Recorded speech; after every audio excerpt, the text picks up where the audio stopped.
Hi, I have chosen Hamlet's fourth soliloquy. Hamlet is a tragedy that shows what insanity can implement in a person. The play also shows what it is like when someone tears apart between love and hatred. Prince Hamlet's father got murdered by Hamlet's uncle King Claudius, who took over the throne. Thereafter, Hamlet's mother married King Claudius. The ghost of Hamlet's father came to Hamlet and told him that the cause of the death wasn't natural. In this particular scene, which I have chosen, Hamlet is almost arguing with himself whether to live or die, if it is worth fighting for life when there is no point with it. The reason I chose this scene was because the introduction line is very well known, but it is often connected to when Hamlet is holding a skull, which he doesn't when he acts this particular line. Another reason why I chose this scene was because he is trembling between to live or not to. This is something that still exists. People who doesn't see another way out of their depression except by suicide. The picture of death, as very simply, almost like sleep, does also create a good question. Is it always the right thing to choose the easiest way, or is it better to fight and keep on living? In addition to this, Hamlet expresses some worry for death, some kind of fear of what happens after death. Nobody knows, not even at this time. What if death increases suffering, the restlessness, and what if he becomes more miserable than he was in his life? Therefore, this is an up-to-date question. This scene is important for the play because I believe that this is a kind of step to his depression and, in the end, the insanity.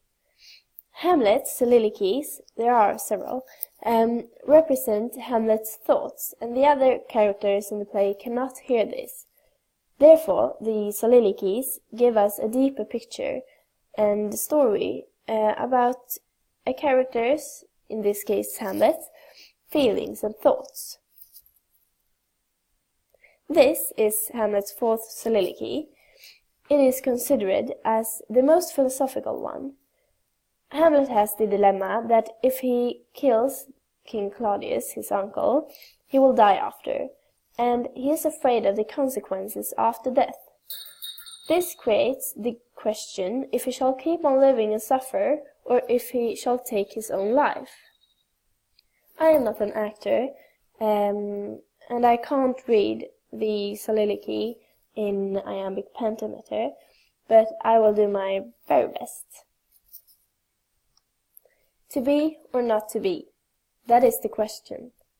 Whether this nobler in the mind to suffer, the slings and arrows of outrageous fortune, or to take arms against a sea of troubles, and by opposing end them, to die, to sleep.